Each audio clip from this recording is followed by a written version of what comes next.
L'Algérie commémore ce 17 octobre le 60e anniversaire d'un drame, celui du massacre du 17 octobre 1961, un événement sanglant durant lequel au moins 120 Algériens ont été tués par la police à Paris durant une manifestation pacifique. La mobilisation avait été organisée à l'appel de la Fédération de France du Front de Libération Nationale. Côté français, une commémoration était prévue ce samedi. Présidée par le chef de l'État Emmanuel Macron, une cérémonie était organisée à Colombes. À noter que cette commémoration intervient dans un contexte de tension entre Alger et Paris.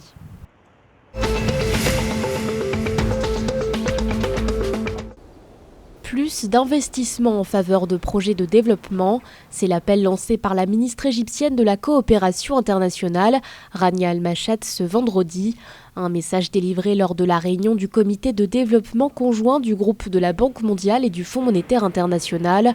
L'occasion pour la ministre de dresser l'état des lieux des différents projets qui ont été réalisés dans le pays. Selon elle, ceux liés aux infrastructures de transport et à l'action climatique sont les plus notables.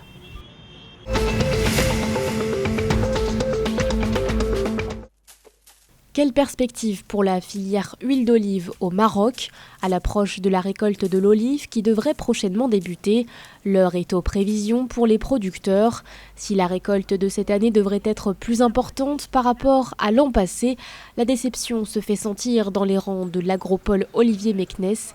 Selon le responsable de la structure, Nourdine Ouazani, les producteurs s'attendaient à une hausse de 20% de la production par rapport à l'an passé, soit 160 000 tonnes. Or, leurs estimations ont été revues à la baisse. La production pourrait osciller entre 100 000 et 120 000 tonnes.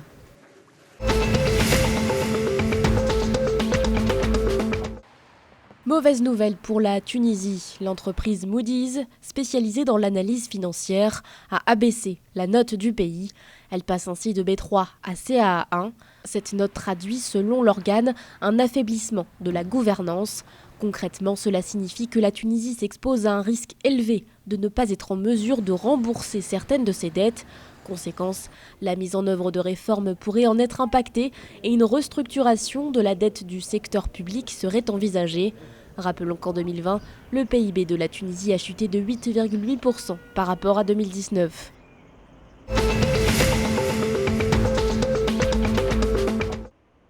Quelle perspective économique pour l'Algérie?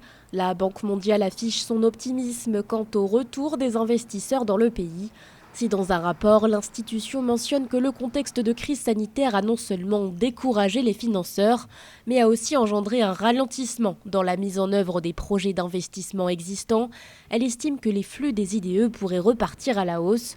Une hausse favorisée par les mesures prises par le gouvernement en vue de diversifier l'économie algérienne.